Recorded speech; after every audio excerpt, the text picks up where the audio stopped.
Assalamualaikum warahmatullahi wabarakatuh. Jadi para jamaah, selama ini sangat banyak sekali jamaah-jamaah yang menanyakan tentang ijtihad,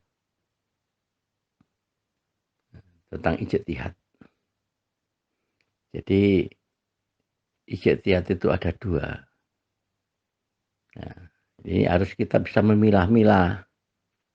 Nah, gitu ya. Kalau kita nggak bisa memilah-milah, nanti akhirnya menjadi fitnah. Ya. Menjadi orang saling hukum menghukumi.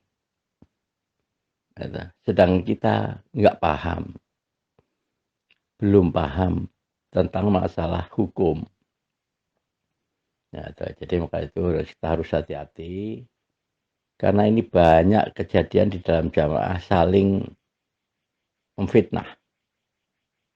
Nah, karena apa? Karena tidak memahami antara dua ijtihad tadi. Di antara ijtihad yang memperkuat perintahnya Allah Rasul dengan ijtihad murni. Ijtihad murni dan ijtihad yang memperkuat perintah Allah Rasul itu kita harus paham. Nah, sehingga kita dalam menghukumi kita bisa adil, jelas, tidak membingungkan jamaah. Nah, gitu ya. Jadi maka itu saya jelaskan tentang dua ijtihad tadi. Nah, jadi yang dimaksud ijtihad yang tidak bisa ditawar, harga kuburan, harga mati, itu ijtihad yang memperkuat perintahnya Allah Rasul. Nah, itu nggak bisa ditawar tuh. Nah, maka itu ya kita harus paham ya, memperkuat perintah Allah Rasul. Yang memperkuat perintah Allah Rasul mana memperkuat ngaji, ngamal, bela, jamaah, to'at. Ya. Nah, jadi kelima-lima itu tidak bisa ditawar. Wajib tuh. Jadi itu yang nasihat saya, ijtihad saya sebagai memperkuat perintahnya Allah Rasul. Lah itu ya. Itu yang tidak bisa tawar. Ya, adapun ijtihad murni. Nah, ijtihad murni dari mana? Murni dari anunya seorang pengurus, seorang amir, yang bunyinya nasihat saya ijtihad saya sebagai memperkuat perintahnya Allah Rasul, ijtihad amir. Lah ijtihad amir inilah ya, ijtihad amir yang ijtihad murni yang tidak ada dalam Quran hadis, tidak tertulis, tidak tercantum dalam Quran hadis, diijtihati oleh amir. Nah itulah. Nah, ya. Jadi yang ijtihad amir ini, yang ijtihad murni, ya, contohnya orang jamaah kalau naik motor supaya pakai SIM, ya, dan lain-lain, ya kan. Nah, terus kita nggak taat, ngeremehkan, nentang, itu salah. Lah gitu ya, itu salah. Lah kita salah, tobat kepada Allah, disaksikan kepada yang punya ijtihad tadi. Lah gitu. Tapi kalau salahnya kita nggak mampu, ya, sudah berusaha kok nggak mampu, nggak bisa, karena keadaan atau karena apa, ya kita nggak tahu ya kan, apapun alasannya kita nggak tahu. Kok kita nggak mampu? selagi sampean tetap jamaah, sampean diampuni. Nah, gitulah. Lah itu maka dari itu kita sholat itu bagi dua.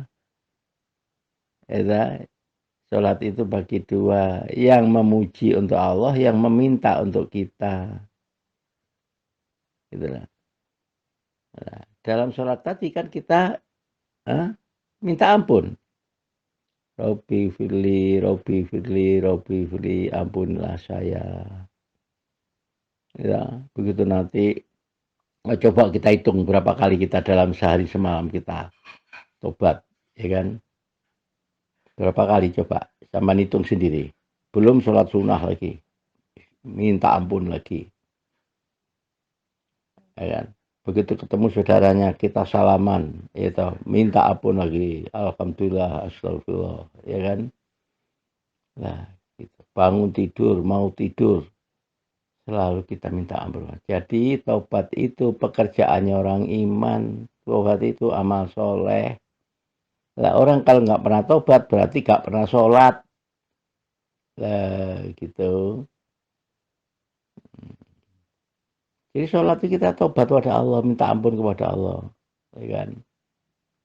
Nah, sampai sholat tapi nggak ngerti artinya lah. Untuk apa sampai sholat kalau nggak ngerti artinya? Nah, kita sholat itu bicara pada Allah, nah, komunikasi dengan Allah. Nah, habis sholat, ya, assalamualaikum, astagfirullah, la ilaha illallah hayyul qayyum. Nah, ya kan? Tobat isinya itu. Nah, di pekerjaannya orang iman adalah tobat. Karena kita ini jadikan orang yang rewel dan kita jadikan orang yang salah. Nah, gitu. Nah, alhamdulillah, jazakumullah khairan. Jadi proses jamaah kalau apa namanya?